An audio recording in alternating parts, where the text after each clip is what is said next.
I'll text you. I'll either tell you things are great, or I'll just send you a bunch of cry face emojis.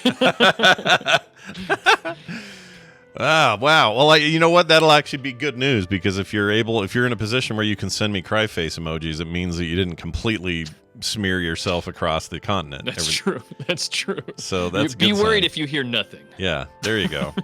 Well, speaking of not hearing nothing, it's time for a show. By the way, just to let you know, I did look up science stuff, so when we get to that you did? Okay, I didn't good. put anything in your notes, but I do have stuff. No, totally fine. Yeah, I'm happy to just toss it your way and find out, like everyone else, what you've got. That's nothing wrong with that.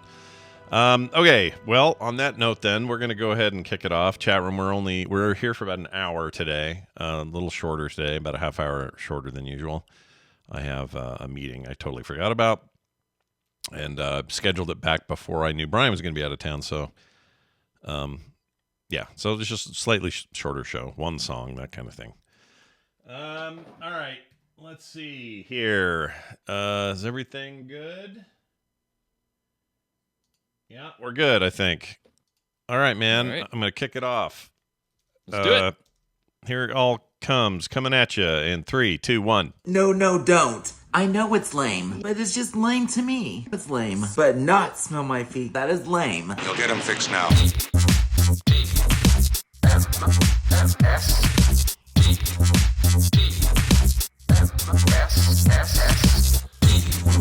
The morning stream. You look like crap.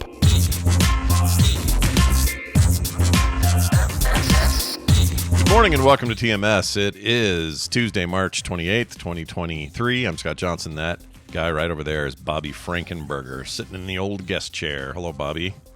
Hey, Scott. Hey, morning stream. How is everyone? It's Tuesday's own Bobby. You're here on your own day. Does that feel good? Bad? It feels like a comfortable coming home. It's like you're coming home early from school. You know, you're the place that you know you're supposed to be, right, but you're there at a time that you're not normally there, and it feels really. It's a strange nice feeling. Yeah. And you just wonder, does my mom know? Does my mom care? Yeah. Does my mom know I'm on the show the whole time today? Mm-hmm. Maybe not. Maybe Am I going to get in trouble?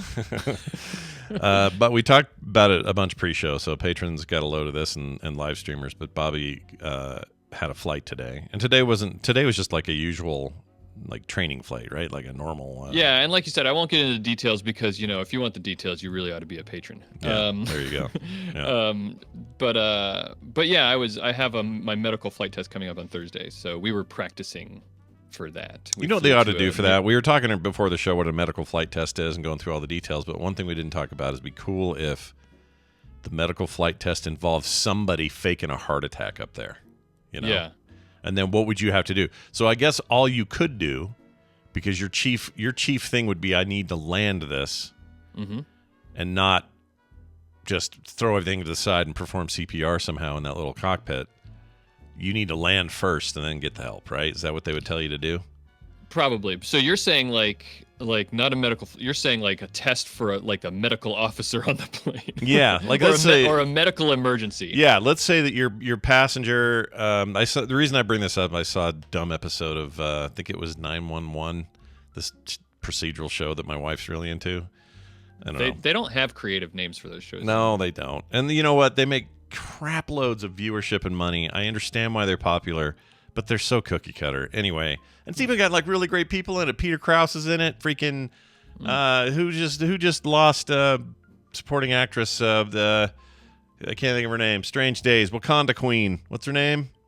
Oh, yeah, I know who you're talking about. I'm bad with names. Lady. Anyway, they were in Angela Bassett. She's like the main actor in this thing.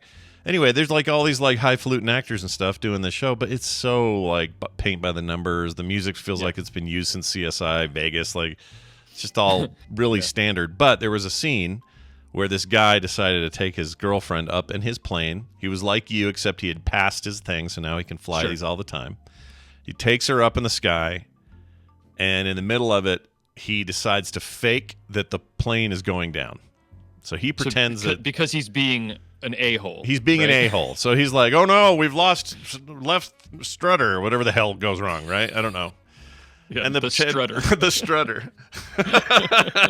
And the plane starts to he makes it wobble, and it's very stressful. And he's telling her, "Get the manual out, read me the stuff." And she starts reading through this manual, and she's panicked, beyond belief. And then part of the manual evolves from this emergency language into a wedding proposal. All right. Oh my God. So she suddenly realizes what's going on, looks at him, he chills out. Now it looks like happy ending, although I'd still be pissed at this guy. But it looks like she's like, "Yes, I will marry you," and all this. And then she has a heart attack because her stress levels are so high from the freak out. Also, that's the wrong answer. The answer is no, I will not marry you. I know. I was like, you know what? If there was ever a definition of a real-time red flag, it's happening right in front of you, lady. No kidding. Yeah. Don't marry this guy. He's a weirdo. Yeah. But anyway, then he has to panic and call in and say, my fiance, and, she can only barely call her that. Is having some kind of thing, and they're like, "All right, sir, you just need it." Anyway, the point I'm getting to here is the solution was there's not much you can do for her up there other than you got to land this frickin' plane. Yeah, there's a story I heard recently of a student who had to have been later in their training, I guess, but a student who landed the plane. Their CFI lost consciousness next to them. Their flight instructor lost consciousness next to them. The student thought the whole time that the flight instructor was just messing with him, which, wow. Yeah. But it lost consciousness for, I can't remember the reason, but he was unconscious the entire time, slumped over, leaning on the student who was flying the plane, and they landed the whole plane with the CFI just slumped over on. So him. the student was just like, "This must be part of my training." And then I guess so.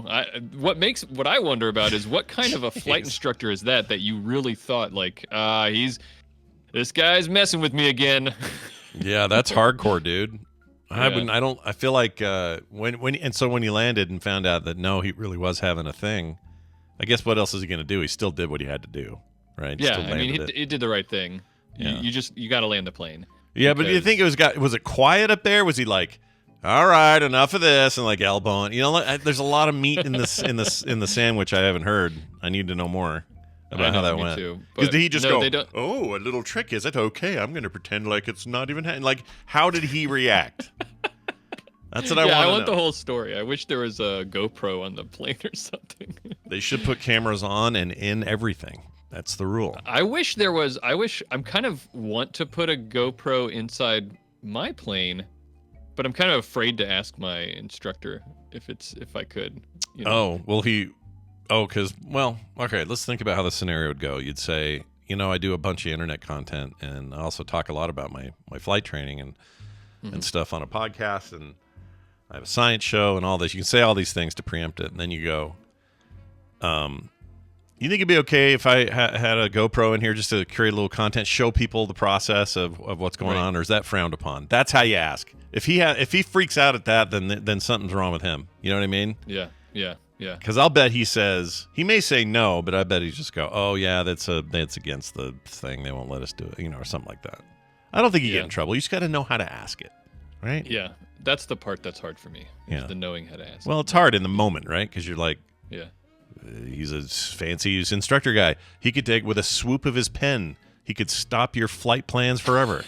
Exactly. I refuse to fill out your logbook. And then with a flourish, he turns and leaves. Anyway. But no, they don't teach us how to handle in-flight medical emergencies. I guess what would you do? They tell you to land the plane. They tell you to turn around and ask if there's any doctors on the plane. Oh, yeah. Any doctors here? Oh, it's just us two? Well, shit. What are you going to do? Well, good luck. Thursday's big deal, and we're excited for you. Thanks.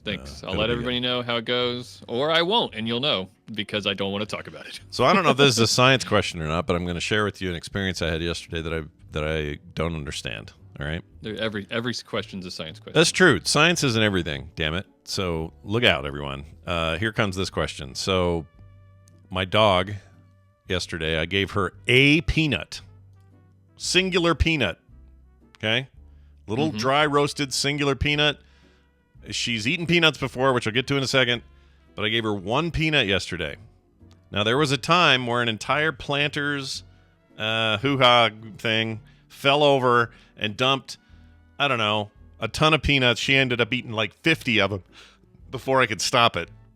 Yeah. So I know that she's eating peanuts. And by the way, she was fine. She ate those 50 peanuts. She never had a problem. She never had a psycho poop. She never barfed. She never had a reaction. And I read that peanuts are fine for dogs unless they have an allergy. Peanuts are fine for dogs. Yeah. So I wasn't worried about giving her the one peanut because previously, like I say, she'd had 50 and nothing happened. Yeah. I gave her one peanut, and within 5 minutes, she has Ralphed the one peanut on the carpet. She horked up a Nothing else, single just the peanut? The peanut plus whatever else was in there, which wasn't much. Okay. You know? So what I'm trying to understand is, what the F, dogs? You eat if you can eat 50 of them, you can eat one of them. Like, it doesn't make any sense to me she would get like sick. Maybe she was too empty, and one peanut on an empty stomach is enough to make her. Maybe that's happened to me before when I'm really hungry and I eat something and I feel nauseous. Yeah, that'll happen, I guess, if you eat too quick, or I don't know, if you let yourself go too long without eating, and then you're like, oh man, give me that burger, and then that. I don't know. So it was some minutes later, you said? Yeah, it was like maybe 2-3 minutes later. It's not much. Because my first thought was maybe gagged, right? Oh, well, she is weird. Maybe she did. This is Rainer with the tiny throat and this shaky disposition. But you probably would have seen signs of that, like, hacking and, doing something. the things like. Yeah, I would have seen it something like that, but instead it was just like, thanks for the peanut. Blech. Here it is on the carpet for you to deal with. Really annoyed me. Maybe she liked it so much she wanted it again. Maybe she's proved that time and time again. Sometimes she'll hork on the rug and then Dogs decide. love to do that. Oh, they love it, dude. I mean, waste not, want not, right? The good stuff's still there. Can you imagine if people did that? Like, this is what I understand. Okay, another science I'm tangent. sure there's 8 billion people on the planet. I'm sure there's some people who do that. Well, there are some, but yeah, it's a numbers game, but it depends on percentages. But here's what I'm saying, like, our aversion to certain things makes sense to me. Like, if I see somebody hurl, me going, what is that based on? That's based on me going, that's somebody who is sick and not well. Yeah. My preservation depends on me staying unsick and staying well. Ergo, I shouldn't go near that. That's gross because of that, right? That's why it's repulsive to us. The same reason a lot of things repulse us. It's like it's a survival thing. Right. Your disgust response has been honed by evolution over many millions of years. Right. And I think about that every time I see something gross. And I also think it's a great way to think about things. If somebody was going to go into the medical field and have to deal with that kind of stuff all the time, the way I would think about it would be, I would think about it evolutionarily in that context, so that I could compartmentalize the part of my brain that wants to react in a repulsive way, but instead see it for the science that it is, and then therefore I can be a doctor and see blood and not worry about it. Well, anyway, so why do dogs have brains? Because just kidding.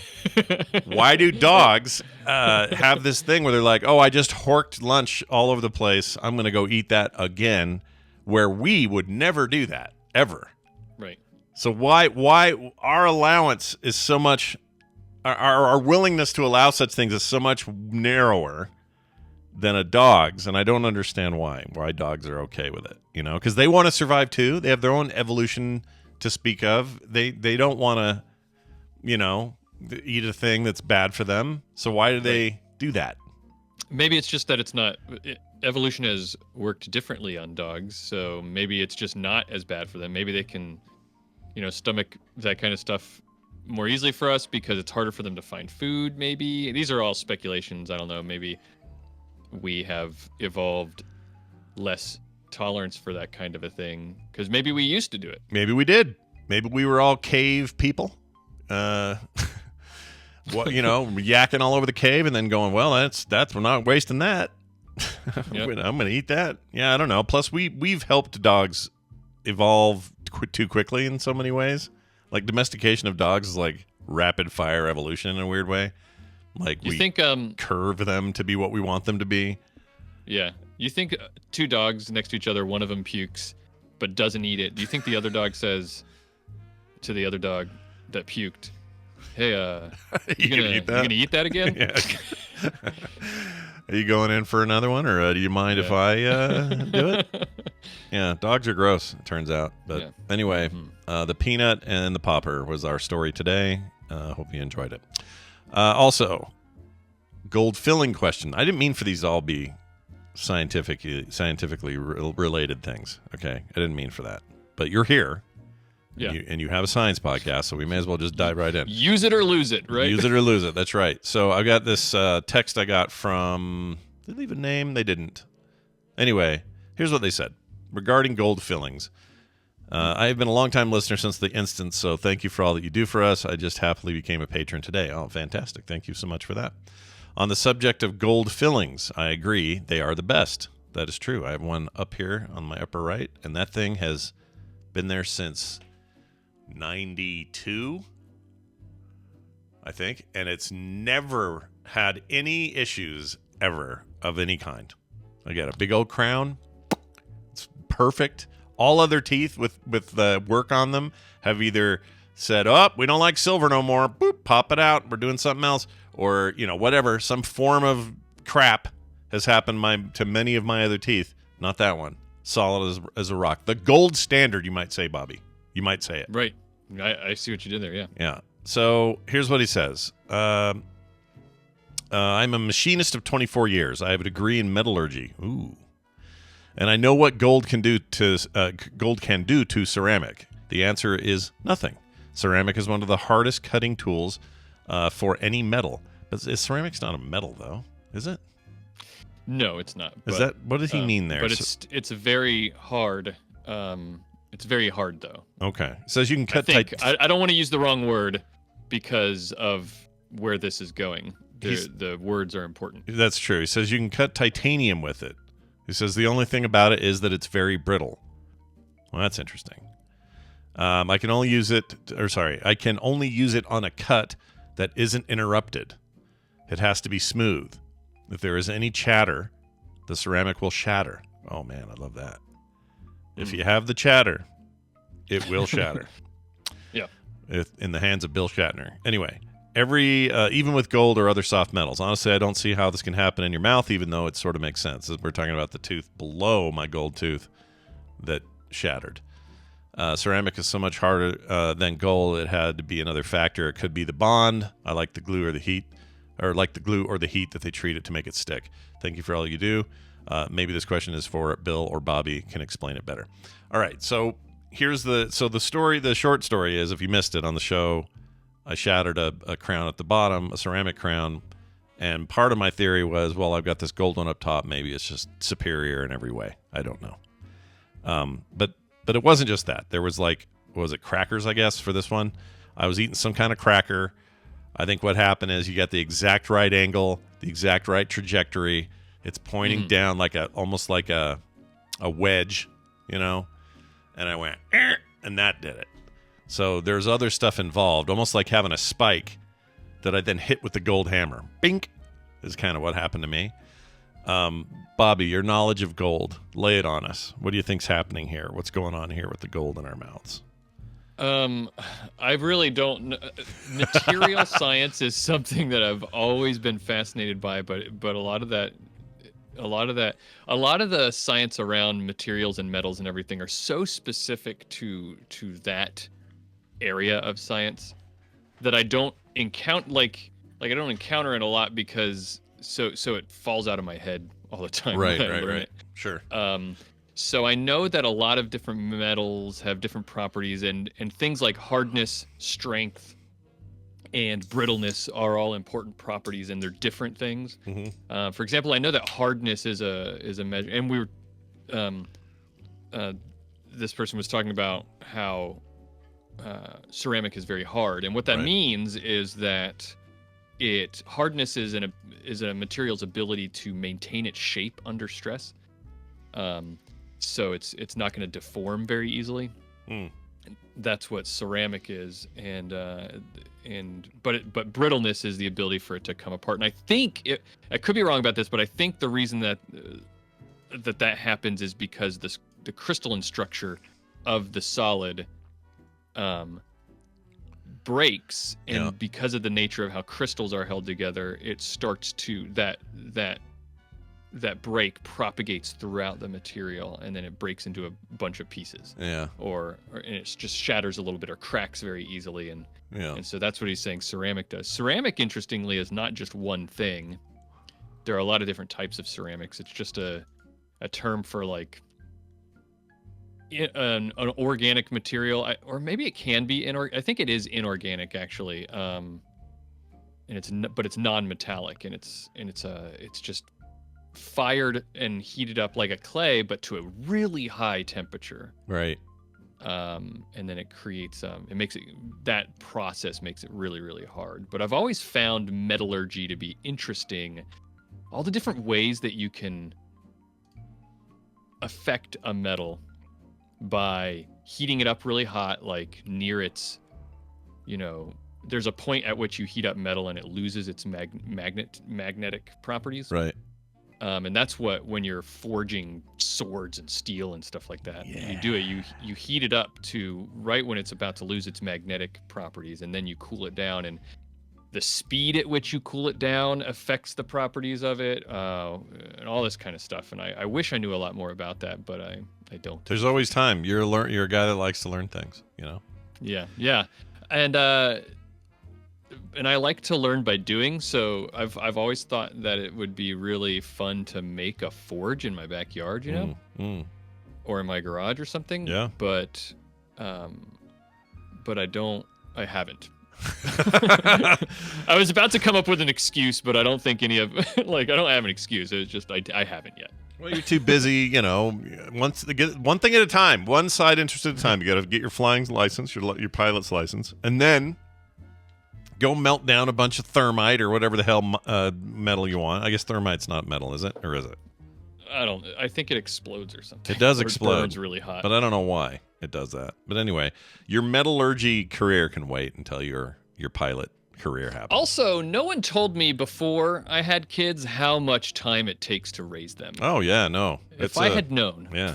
If you had known. Someone had warned me. You have the 2 or the 3? I don't remember. I have 2. All right, you've got 2. I had 3. Brian had 1. It turns out, this is a good PSA for the public here to hear. It turns out raising kids takes a bunch of time. It right. takes I think at least 18 years. Oh, easily. And then if you break that down per hour, it's pretty insane what you got going there, Yeah. Hour per kid. It's pretty nuts. Yeah, per year, per 18-year life. And even then, they're not always ready. I mean, I don't know if you've noticed lately, but the world hasn't been too great at making sure an 18-year-old can just go off and be on their own like they used to. There's no such thing as a starter home anymore. There's starter cardboard on the street. That's the thing. Right.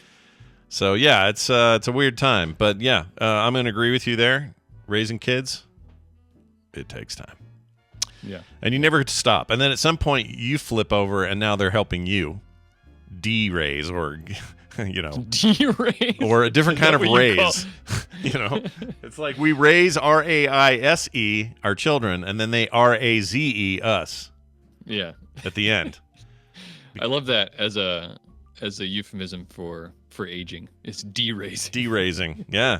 Right? Yeah. I mean, we're all going to need their help at some point, I figure. So I've got, I had 3. So it should be a good tripod of help if you need it. That's the idea. We'll see what happens. Because I have 2 daughters. Your 2 daughters, Carter and Taylor, right? Yeah. Taylor. Yeah. How far apart are they? So in there are age? 3, all 3 kids are 3 years apart. Yeah, 3 years so my exactly. 2 daughters are 3 years apart as well. Yeah, we did that on purpose. We didn't know why, but we just felt like that was a smart range. I think it's a good age split because they're close enough, but far enough apart to where they still like the same things and they can get along together and do stuff together. And the 3-year-old can actually help when a little bit when there's a new baby in the house. For sure. Not super reliable, but it's not like raising a 1-year-old while you have an infant. It's much easier because they're walking, they're potty trained, they're all that crap. And hand-me-down clothes, another good one, chat. My oldest daughter's clothes went right to Carter every time. Then Nick came along and was like, shit, we got to buy all new stuff. Did Carter resent that in any way? No, she did have that middle kid syndrome thing everyone talks about where They feel left out or forgotten? not left out, they just feel like the oddball. And she is okay, kind of the oddball, and I mean this in a good way. Like she's goofy to a strength. And I can't help but think it just has a little bit to do with the cultural implications of being in the middle kid. I could be wrong. She might be listening. I'm not sure if she's in here or not. But I think it actually benefited her to have that kind of weird middle bit. But Taylor was the one, when they were little, she had all kinds of resentment about a new baby entering the frame. She did not like that at all. And it took her, I think, a long time to get over that. They're great friends now and, get along swimmingly and no issues at all. But when they were little, you could tell Taylor was just like, "You're up in my business." Yeah. So that was a thing. And then Nick comes along and he just kind of goes where everybody wants him to go. It's like, "Hey, we're going to go do this." So Nick would trot along like a good little brother, would go just do whatever. Yeah. And I think that inadvertently gave him, at least, especially at a younger age, gave him a fear of making choices.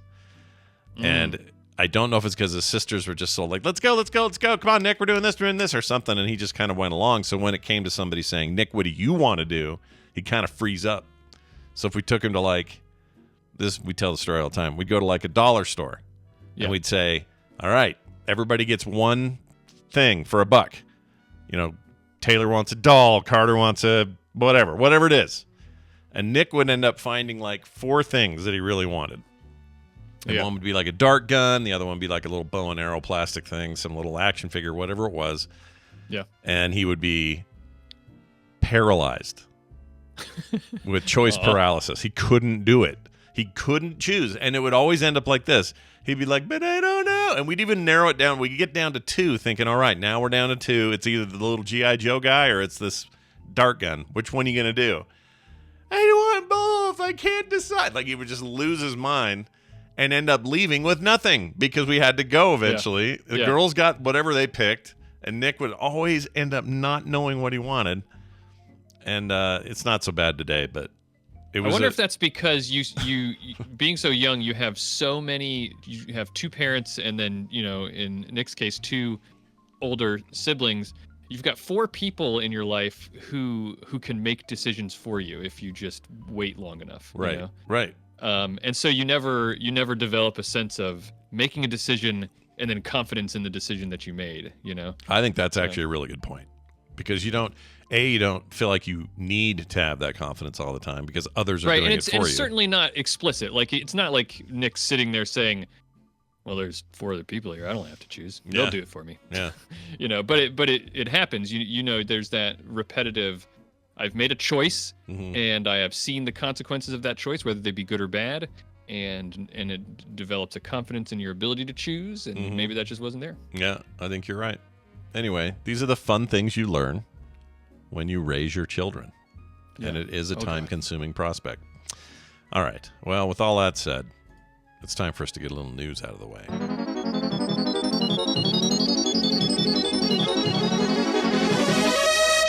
It is time for the news, brought to you by The Diablo Show, which put up a brand new episode yesterday. And when I say we or they, I mean me. It's a little solo show I do about the video game Diablo, all the Diablos, but right now, obviously, 4 is a big focus. And this was technically the end of Season 2. I do 8 episodes per season. And prior to this, it was a lot more than that, but I called it Season 1. Anyway, long story short, brand new episode out. Talk about the tail end of that beta that just ended, what we're looking forward to when it comes to June. Dude, that beta's so good. Everything about that game. I'm so excited. I can barely handle it. I can barely stand waiting 2 months for this. I don't know how I'm going to do it. Yeah. I don't know how I'm going to do it. Anyway, if you want to hear all about that and a bunch of hot takes and a whole bunch of listener feedback about their experience in the game and the beta, find that show wherever you get your podcasts. That's The Diablo Show. Or you can find it at frogpants.com/Diablo today. I'm going to have to listen to The Diablo Show. You should. Because I've always known I was going to play. Diablo is just one of those things. The new Diablo comes out every once in a blue moon. and you're going to play it. And it's like, I'm going to play it. But but I wasn't like champing at the bit for it yet, right? Sure. And then the I pre-ordered it, but I didn't even get into the first round of beta testing, because I wasn't, like, I'll play it when it comes, and I'm not a big beta person anyway, so Yeah, me I was like, neither. I'll play it in June when it comes out. Yeah, I don't want to spoil stuff and all that. Yeah. This one, that's exactly right. But this time, and I don't often like to replay things for some reason. But anyway, this time I was like, you know what? I'll check it out. I'm not doing anything else. And man, it got its hooks in me. Yeah. So it's good, man. It's really good. Yeah. It's like they captured the sauce that makes those always good. Yeah. And I really like the direction it's taking. And I go into, of course, all those details on the show. So do check it out, see what you think, and let me know your thoughts, dear listener. And let's move on to a news story. How about this one? This is weird. Wheel of Fortune host Pat Sajak tackled a contestant in a bizarre moment that has fans puzzled. Was this on television? Yeah, this happened live. So I'm going to pull up this video. Oh, I have to see this. You have a link as well, I believe. Yeah. And we'll try to suss this out because it's a little confusing. All right, so there's the screenshot of this article is nuts. The screenshot is already kind of crazy. So it says, during Tuesday's episode, this is last Tuesday, a game show player named Fred revealed he's a man of many talents, which include being a drama teacher, bar trivia host, and professional wrestler. When he admitted he gets paid very little to participate in the sport, Fred said he wrestled for the fun. Then Wheel of Fortune showcased the player's successful puzzle wins for the night on their official YouTube channel during the Hawaiian-themed show. What happened next is pretty insane. Once he made the bonus round, he guessed the puzzle in 3 attempts for the phrase category. Co-host Vanna White revealed the letters of the puzzle. His mind was wandering. That was what the puzzle was. HIS and so on. After Fred won the bonus round, the host announced he was taking home $75,800, and the player appeared emotional with his major Wheel of Fortune win. So here he is. Look at this, Chad. He's all stoked. Arms out, beard high, ready to rock. He's really excited. Won his money. Suddenly, Sajak ran over to the player and tackled him. He attempted to bend his arm behind his back and grabbed his face with the other arm while pulling him into somewhat of a headlock. What they think happened was Pat Sajak was like trying to it was supposed to be a fun thing of like, well, he says he's a wrestler. Let's test this. I think maybe it was too weird. That's a little too weird. Like I can't find a video, but I see all the pictures. I thought the video was in here. No, it's not, is it? I thought it was linked here. Hold on, we're gonna find this because I want to see it happen. YouTube has to have this. Pat Sajak tackles. It's the first search. Sweet. Okay. All right, here we go. I'm going to play this. We'll see what happens here. I don't want to. Okay. Okay, let's go back. Oh, yeah. Okay, so it's a little. The pictures make it look a lot worse than it is. He's playing along, and he was just joking with him, right? He was just being jokey. I think so. I'm trying to see if there's another angle on this. Let's see. Does Pat talk about it? Wait. Yeah, he's just goofing around. That's not a big deal. He just ran over and grabbed his arm, and the guy immediately started playing along. I think you all should be impressed that Pat Sajak can pull that off at 70, whatever he is. Yeah. How old is Pat Sajak? Hold on. How old is Pat Sajak? He is 76 years old. Not bad. Not bad for 76. He's doing great. He's doing great. Yeah. Do you think, how sick of the Wheel of Fortune do you think Pat Sajak is? Honestly. I know he's made, his living there, his career there. For a hot second, he had a late night talk show that spun out and never went anywhere. I don't think acting ever happened for him or any of that. It was basically just like, I'm going to be the eternal host of this thing called the Wheel of Fortune. He must hate it. How can you not hate it? Yeah. Right? And you probably heard all the dumb jokes that contestants make, and yeah, 100 times over too. Like it's always the same jokes, and ugh. When I was a kid, I used to watch Wheel of Fortune and Jeopardy, because they were on back to back. watch those with my mom when I was growing up when I was a kid. And we had the Wheel of Fortune DOS game when I was really young, and me and my mom used to play that together because we just like playing puzzle games, right? Sure. And one day, I was always like, I loved those kinds of things. I was always pretty good at things like that, like word games and stuff like that. So I always did pretty well, and my mom would joke that I was too good and blah blah blah. Yeah.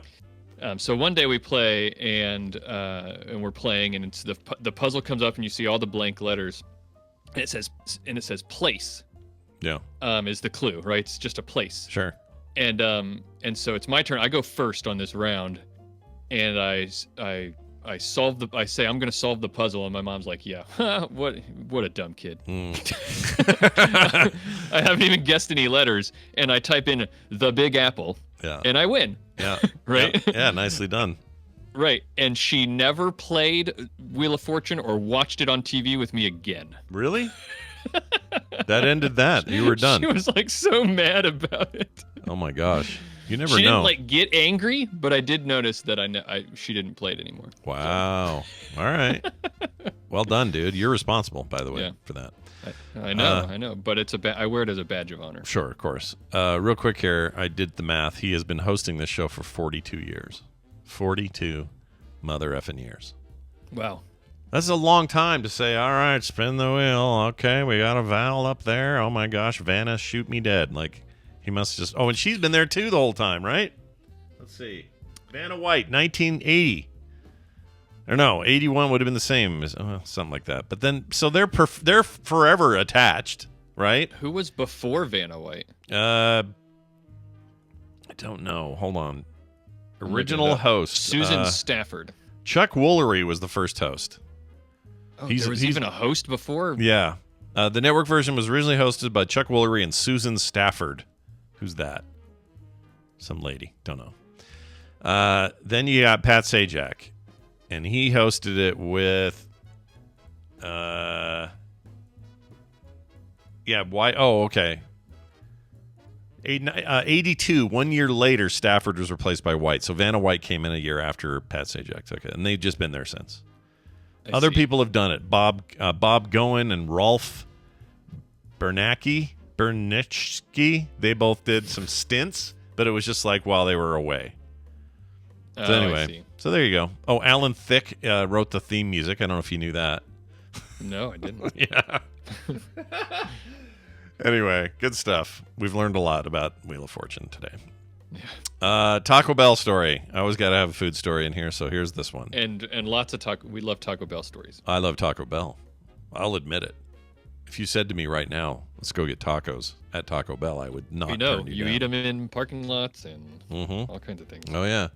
How many was it? 5 soft tacos, 2 crunchies, and a gordita or something I ate in that parking lot.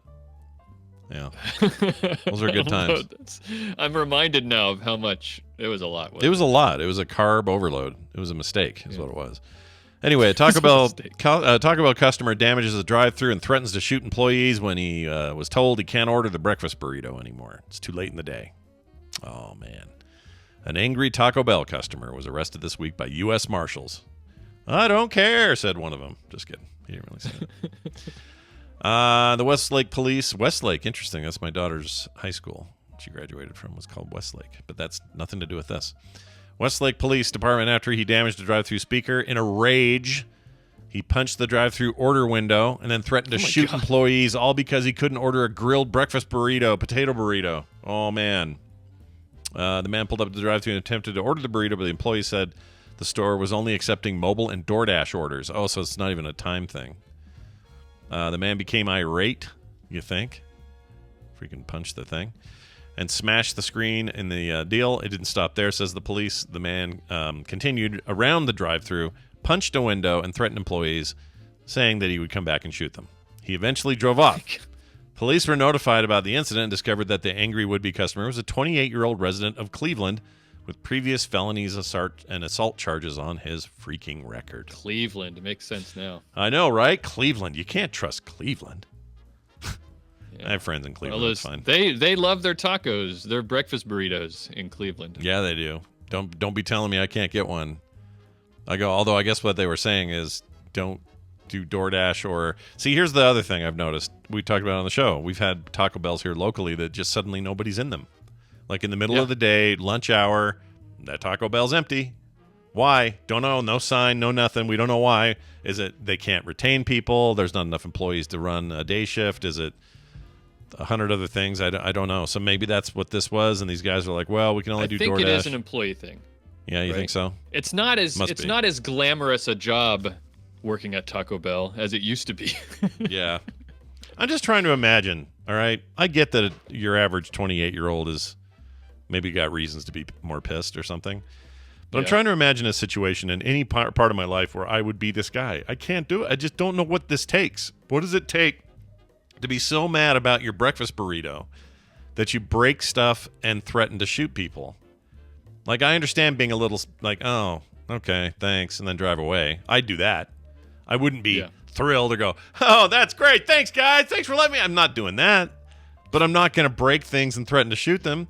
What's the difference? Why is that? Why are some people capable of, like, snap violence based on really silly circumstances, like I can't get my burrito, and then most of us aren't? What is that? You're asking the right question, and the fact that you're asking it is a good thing because I think it's important to understand why people do the things that they do. Yeah. One of the things when I was in school for psychology, I took an abnormal psychology class, and one lesson I really took away from that was something that the professor said, which was they were in the context of abnormal psychology. We were talking about like schizophrenia and stuff like that. One of the things that the professor always drove home was this idea that to those people, the decisions that they're making and the things that they're doing make sense to them. It doesn't make sense to us on the outside looking in. It looks very irrational. Even schizophrenic people who are doing weird stuff like word salad and just like very bizarre things. Yeah. It looks very irrational and doesn't make any sense to us. But to them, everything makes sense. Everything is following logically to them. And so starting from there, and that's a lesson I've carried on from that, is that you really got to make sure you put yourself in, even if you can't understand where someone is coming from, because sometimes it's just really hard to understand why someone is behaving the way that they're behaving. Sure. It's important to remember that whatever's happening, there is a reason that makes sense to them. And maybe it's just that they really love burritos, breakfast burritos. Yeah, it could be that they, I mean, perception's everything, right? So if I see a situation and I have my own take on it, it's entirely possible that 30 other people could look at the exact same situation and see a totally different take in each case. Right. And that's all this really is. He's seeing maybe just one more in a long line of the world is going to stop me from having a good day, and this just happens to be burrito day, where the rest of us will just say, well, yeah, we all have our ups and downs, but it's not that big a deal. Just go find another burrito. Like, you're right. Like, there's value in empathy there, I think. Also in de-escalation, right? Because if you can do that and you can see somebody else's point of view, even if it's irrational, you can get them to come down a bit instead of making it worse. Yeah, it's what's that movie where the guy's in traffic and he just gets out and then goes on a spree? Breaking Mad. No. What was that called? Michael Douglas. Falling Down. That's it. Falling Down. Falling Down. I always want to say Walking Tall, but that's a different movie. Yeah. Falling Down and Walking Tall are some kind of weird middle act. You know, you need a third one to make sure everything's okay again. Standing up again. I don't know. But maybe that's what's going on with this guy. Maybe it was a weird falling down situation. You know, like this was just the last straw. Yeah. Yeah, maybe. And those are the people that scare me the most. Like, it's no big shock that we're dealing with another horrible school shooting since yesterday. And it always brings these questions up in my head about, you know, what point? What is the snapping point? And how can we get in front of that first? You know? Yeah. We're not going to get into the whole discussion here, chat room or anyone at home, because this thing could go in 1,000 directions. And to be honest, I don't need the heat. But Yeah, maybe here's what I'm gonna suggest. Taco Bell, always be open and never be understaffed. All right, that's it. I solved it. We're done. We did it. And maybe some stronger glass on your order window. Yeah. Also, it is scary. Like if somebody said to me, if I was in that situation and I worked there, and they said, "I'm going to come back and shoot you all," I would take that really seriously. Like, I would call the police and I would leave. yeah, I'd get the F out of there. I'd make the call and then go, and then everyone will have to just deal with their gorditas somewhere else. Yeah. That is it for today's news. We're now going to dive directly into a segment that normally Bobby would just show up and do it toward the end of the show. And it's this right here. Check it out. Science! Bob is hungry, and the soup looks good. Sure does. So, Bob, let's get into it. We're going to talk whatever you've prepared for. I don't even know. We usually have a little bit of notes, but you're surprising me, and I like that. So tell me what we're talking about today. You've been playing a lot of that Dyson Sphere program, right? A whole lot. It's an addictive bastard of a game, and I love it. I'm bad at it. Well, I read an article on Ars Technica that made me think about you because of all the Dyson Sphere program you've been doing. So Dyson Sphere program, for anybody who's listening, I've never actually played it, but so Scott could probably tell me if I'm wrong, but... dude, let me just say, do I know anybody who would be more into that than you? And I can't think of anyone.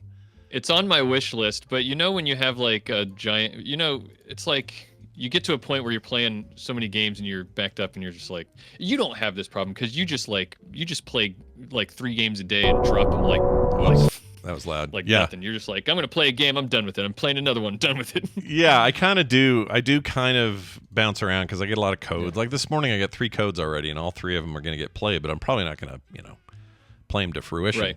But once in a while, one will come along that I just have to see through, regardless of what it is. Like I'm going to start it, and I'm that way with like every game. So I have to be careful about what I pick up. Sure. Because once I start, it's like Pringles games are with me. I can't. Once I pop it, the fun won't stop. Yeah. Whether I want it to or not. Yeah. That sounds about right. But anyway, dude, you would love this game. It's all you would do. I'm warning you now. This is like it's made for you, and you'll never stop. Yeah. That's the truth. Anyway. Yeah, I want to play it. I tell you, and I'll let you know as soon as I do because you sound very excited about it. I am very excited. I love it. So in Dyson Sphere's program, the idea of a Dyson Sphere is that you build some structure around a star that actually collects the energy from the star, and you use that energy for things. It would. It's not a real Dyson Spheres aren't real. They were proposed by some scientist, whatchamacallit Dyson. I don't know his. It's not the vacuum guy, is it? Or is it the same guy? No, but wouldn't that be great? That would be cool. Yeah. But it's just a real proposed theoretical thing, and Dyson Sphere program is all about building those. But this is where we leave the game because I read this article on Ars Technica written by Paul Sutter. He's an astrophysicist who talked about the feasibility of building an actual Dyson Sphere. Oh my lord! So I thought you would find this interesting. I would actually, because I'm nowhere near the part of the game where I get to build a Dyson Sphere. That is kind of end game. Yeah, isn't that funny? The whole thing that the whole game is about. You've been playing for how long have you? How many hours? Too many hours to even. I don't even know. I'd have to go look, but it's many hours. And I've talked to others who are like, I was 300 hours before I built my sphere, and there are other people who just know how to mainline it and get there really quick. Quick, but there's a lot you have to do. You're basically harnessing the energy and the resources of an entire solar system. Right, and so that's the first thing that Paul Sutter in this article mentions is that Dyson Spheres. The idea is that you're surrounding the sun with panels, like something like solar panels that would collect the energy of a star. Right. And you can imagine that would take a lot of stuff to build such a giant structure that's surrounding a star, whether it be, some people talk about completely encompassing the star, or it's not even necessary to do that. You could, talk about only covering the star a certain percentage and stuff like that. But the idea is it would surround the whole thing. It's going to take a lot of stuff. Yeah. Right?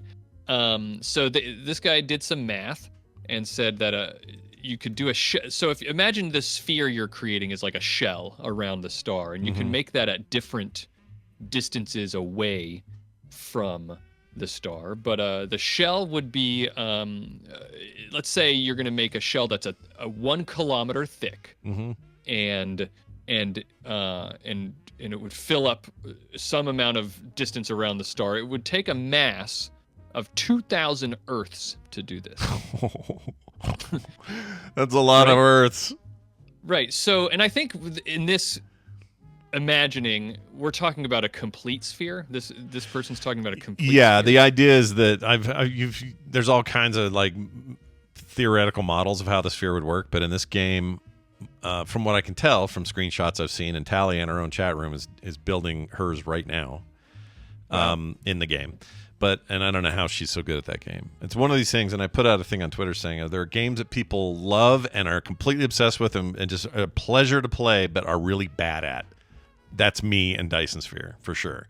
But ultimately, you get to this thing where you're building out a big orbital thing on the outside of that system star, and it's more of a static device rather than this, like I was showing this one where it's like all flippy and science fiction-y.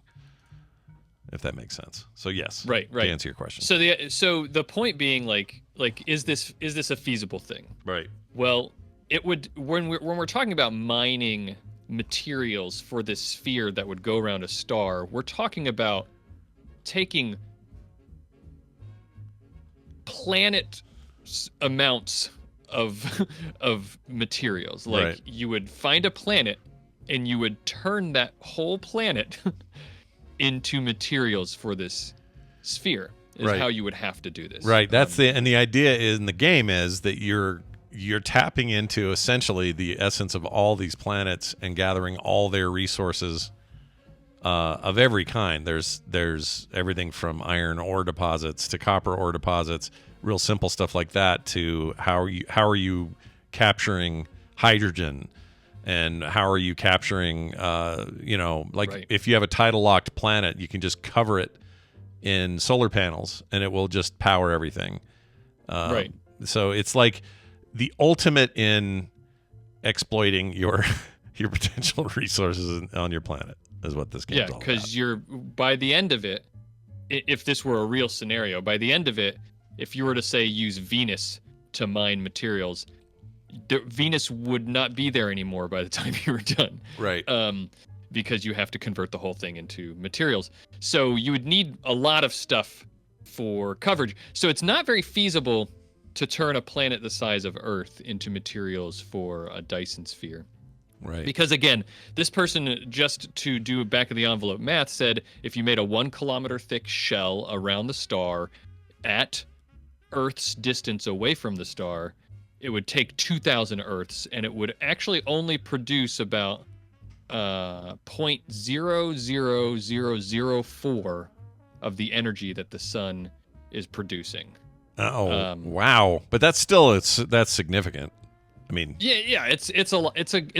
I mean, the sun produces a lot of energy, so it's not really a small amount. Right. But these are just like the extreme numbers that we're talking about. So what you would want to do is find a more massive planet to turn into materials. But also, doesn't it matter what the planet's made of? In other words, if there's a ton of, I don't know, we can find a planet that's just mostly iron deposits or, sure, yeah, metallic. For sure, there are a lot of assumptions in this math, and one of the assumptions that he lays out is that we're assuming that the planet itself can be turned into useful materials for this. So this will never work, is the point. Because where are you going to get to? Kind of where it feels like this exploration of the mathematics of it ends up going. Because we have a mathematical improbability, maybe not impossibility, of having enough material to do it, and you can't just create matter out of nothing. So, yeah. Because yes, you could go to a more massive planet like say Jupiter, but then he talks about this in the article. Jupiter is very massive. It's many, many, many Earths. So if you need 2,000 Earths, maybe go to a planet like Jupiter, which is thousands of Earths in mass. But there's a problem, and that is that most of Jupiter's mass is gas. Yeah, it's a big fart. Right. That's what that planet is. I mean, look, no offense to any Jupiterians. I don't know what they're called if they live on Jupiter. Nobody does, but you know what I'm saying. If somebody lives there, let's say an alien race we haven't detected lives on Jupiter. No offense to you, but your planet's a giant fart in the sky, okay? Right. With a weird bunghole in the middle of it, the weird little bunghole thing that you got on the outside. It's anyway, the red spot. the red, the red. Is it just called the red spot? What's that called? Yeah, it's the giant. I think it might be even called the giant red giant spot or something like And that. that's actually a storm or something that just never stops, Yeah. right? Yeah, exactly. That thing's crazy. All right, well, they probably don't live there. But the point is, what if you, okay, so let's say you had 3 Jupiters in our solar system, Jupiter-like planets.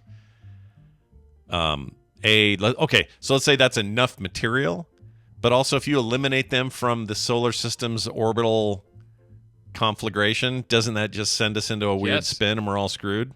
Yeah, all the gravity of all the planets interact with each other.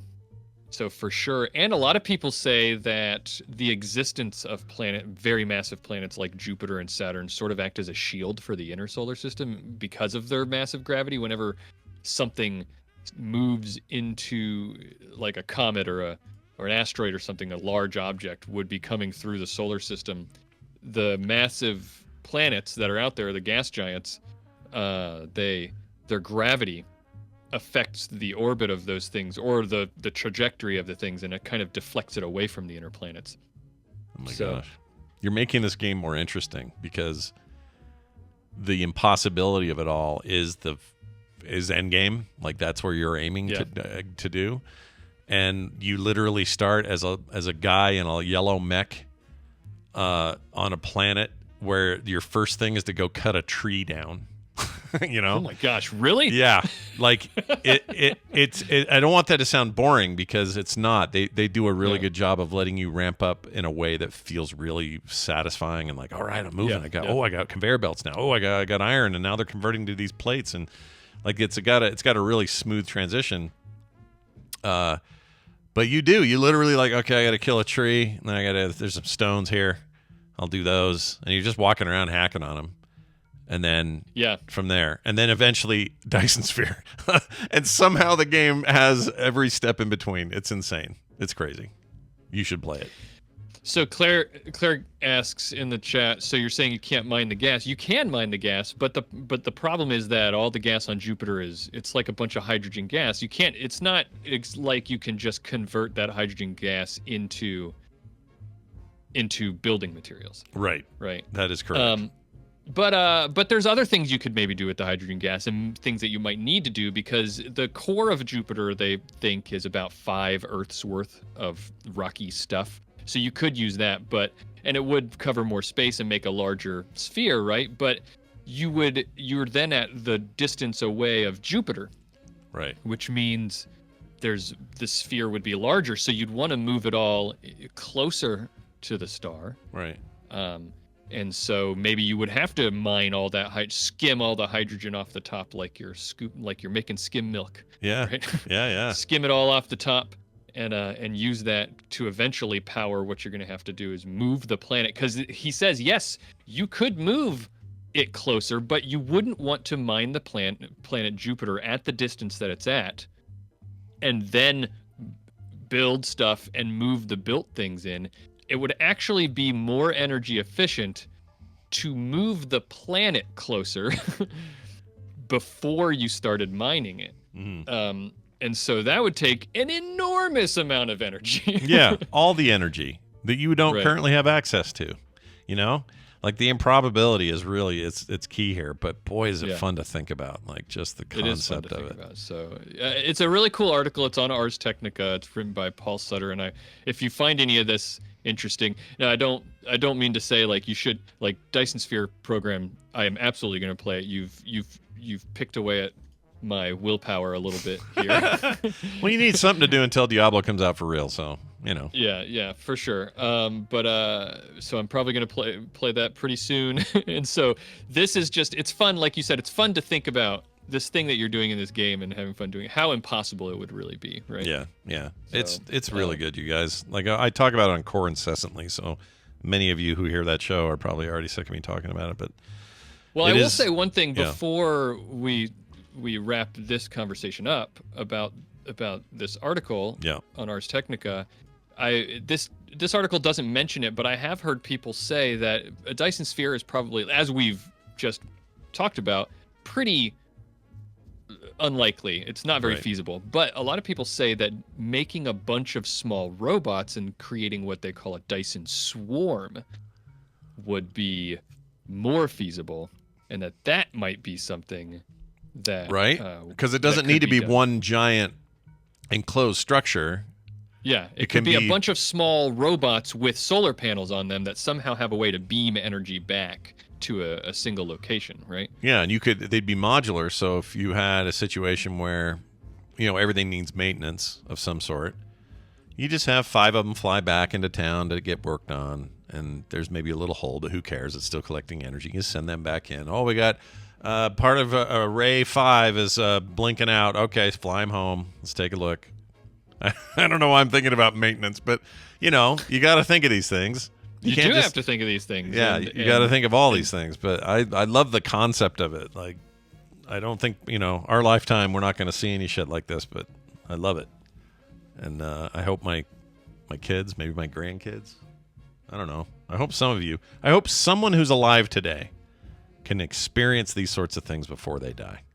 Yeah. All Yeah, right. that would be amazing. Tally makes the good point that without a solid structure like a sphere, the solar sails that get them there, because that's probably what you would use, that'd be the most efficient thing, would decay, and how would you keep it where it's supposed to be? That's a really good question.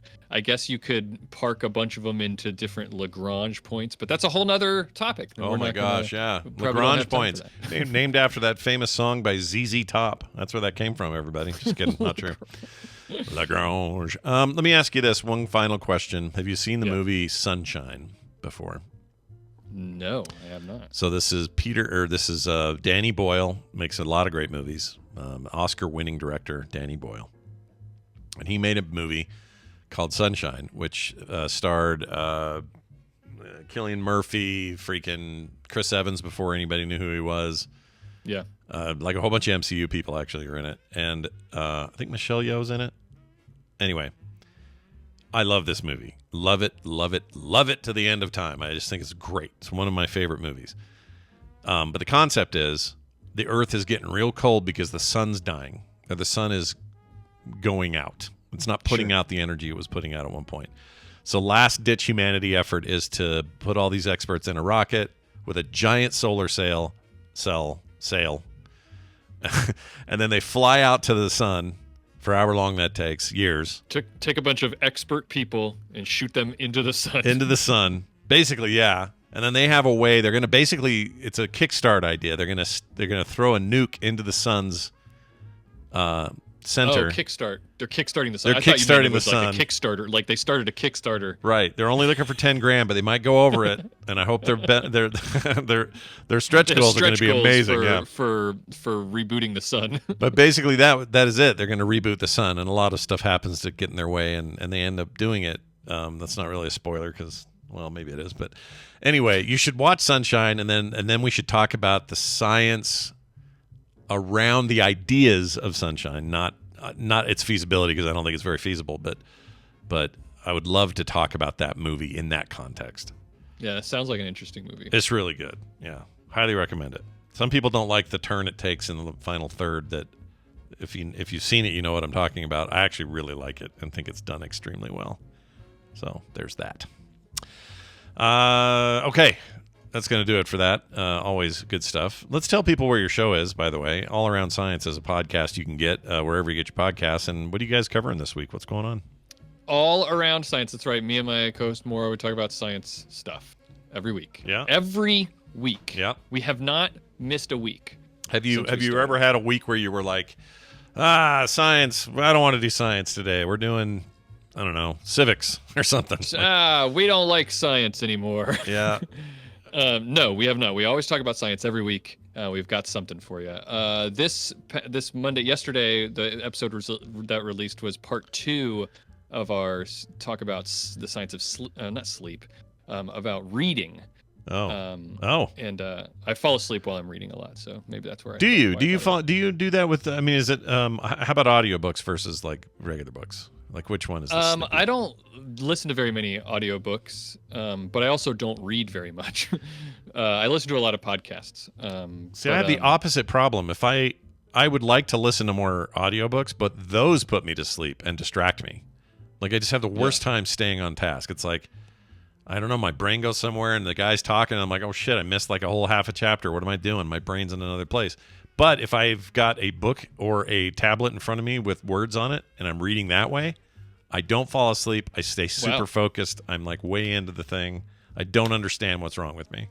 Yeah, I don't know either, because reading is supposed to be really good for sleep hygiene, and it's really good for me because I usually only get a couple pages in and I'm too tired to keep going. Yeah. But the episode that we did was about the science of reading. It ended up being split into 2 parts. The first part was just about the brain and reading and how that works, but the second part was all about speed reading and how that works, and that's what the episode yesterday was about. So if you're interested in all the science around speed reading, you should check it out. I'm very interested in that. Do you guys talk about that weird thing we talked about? We do mention bionic reading. Yes, we do. Okay, because that seems like that would fit into that topic pretty well. Mm-hmm.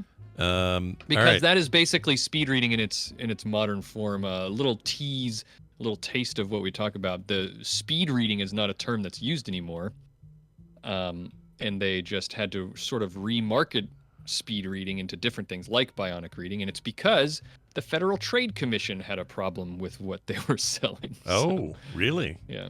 Okay. So not allowed to speed reading they cannot be sold anymore, so it had to be rebranded, remarketed. Good luck to the FTC and also the FAA this week for Bobby on Thursday, where he gets to learn how to fly with a medical emergency or whatever the heck it is. All right, there you go. There's that. Also, quick note, today is Tuesday, and that means the beginning of what will be a many weeks long effort for me to play Resident Evil 4 Remake without losing my mind. Along with me for the ride will be John Jagger, my co-host, or one of my co-hosts on Core. This is a tradition that he and I have. All the Resident Evil Remake games I play on stream, and he's there for them while I do it. If you want to watch me be an idiot, today it starts at 3 p.m. 3 p.m. to 5 p.m. Mountain Time is when it'll happen at twitch.tv/frogpants. Resident Evil 4 Remake with me and John. Tune in and check it out today at 3. He's your chaperone. Yeah, he is my chaperone, and makes it all somehow easier but worse at the same time. Can't explain it. He likes seeing me get into bad situations and not warning me, because he knows that game back to front. He's a Resident Evil freak. He loves it all. He doesn't get scared by it. He just loves it for the gameplay. Scary video games terrify me. Shout out to Badger Lord, who bought this game, because that's the rule I have. I'm not going to put myself through this unless someone else pays money for it. Otherwise, I'm not going to pay to put myself through this trouble. But if somebody else does, I'll do it. So that's what's happening here. And it'll be fun. 3 to 5 on Tuesdays for the foreseeable future until I get through it anyway. And you know what'll probably happen? I'll get to the end, credits will run, and then John will go, well, you haven't really finished it. And I'll say, what? And he'll say, there's this whole other thing that's on disc 4 or whatever. Some bull crap's going to come up. I just know it. I just feel it. This happened with 2 Remake. I hit credits. That's end for me. He's like, no, there's a whole other thing. No. That's it. The whole game is designed to be played through multiple times, right? Yeah, that's the concept, I guess, but I ain't doing that. My rule was play till there's some credits, and then I'm out. Yeah, you fulfilled your, as you like to say, your fiduciary... My fiduciary duty. That's right. Still, the scariest thing I ever played was 7. To this day, that game's so effed up. Oh my gosh, dude, 7. And that baby in 8, the baby in the basement in 8. These are all horrible things that happened, and I've only played a little bit of 4 back in the day on the GameCube, and I got chicken and quit playing. So this is going to be mostly which one new. was the one that made you prematurely and abruptly end the stream? That was Resident Evil 7, I think. Part of 7. Yeah. And I was just like, I can't do this. This is terrible. Goodbye, everybody. You know? Like, it just really gets me, which is so stupid because I can then turn around and watch 8 really gnarly horror movies in a row and they don't bother me at all. Yeah. It's about me being in a place where I have to control the outcome, and my brain feels differently about that. If I see a slasher movie or a genuinely scary horror movie, I'm enjoying it for what it is, but I'm not worried because I can't control what this idiot on screen's going to do. He's going to do whatever he does with or without me, right? Right. But in a video game, none of this happens without me interacting with it, and I just know I'm going to screw it up. It's a weird thing with me. But anyway, that's tonight, 3 p.m. Check it out. We'll be right here today playing that. Got to get psyched up for it. In the meantime, please join us on our Patreon, patreon.com/TMS. No commercials ever. Pre-show content every day. Couch parties on the weekend, although this weekend is this Friday will be our play date. So Friday from 10 a.m. to noon, we'll be playing something. Don't know what it is yet, what we're doing. Maybe we haven't played Among Us in a bit, so maybe we'll do that again. I don't know. Bobby, you're always welcome to those, by the way, if you're around. I was just about to say maybe I'll see if I can join you guys. Yeah, always. You're always welcome if you're around for that stuff. That and anything else we do on the extra. So anyway, if any of this sounds interesting to you, then go sign up. Patreon.com/TMS. Big thanks to everybody who already did. And we picked winners in the Patreon for a little contest we did in there, separate from what we do with the morning forum. So congrats to those 3 folks, and your stuff is already on their way. We sent them yesterday, so you should see them in the mail shortly. All right, we're going to play a song at the end. Brian left me a little snippet of music to play for you guys while he's out of town, so big thanks to him for doing that. This is a request from Chuck Gaskill, who says, "Hello, Scooter and Brandy Buck. You mentioned a good cover by War Pigs, or of War Pigs, by T-Pain on episode 2439 of the show. This cover by Puddle's Pity Party is awesome as well. I think you'll both enjoy it. Feel free to use it as fill-in if you don't have any other birthday or other requests. Keep up the hobo, though, Chuck." All right, Chuck, guess what? Brian was here for you. He found the song that you liked, and he's going to play it. So that's going to happen right now. Bobby, thanks again for hanging with me today. Really appreciate it. Any time at all. Yep, unless you're in the air. Anytime at all, except for when I can't. Except for that. It's a good way of putting it. Anyway, we'll be back, let's see, tomorrow with a show. Brian will be remote from Vegas, but doing a show from there, and I'll be here. And then Thursday back to sort of normal. Okay, everybody? Thanks for listening. Thanks for watching. Thanks for hanging with us. And we'll see you next time. If you like what you just heard, there's a very good chance you will like all the shows on the Frog Pants Network. Get more at frogpants.com. The Dirty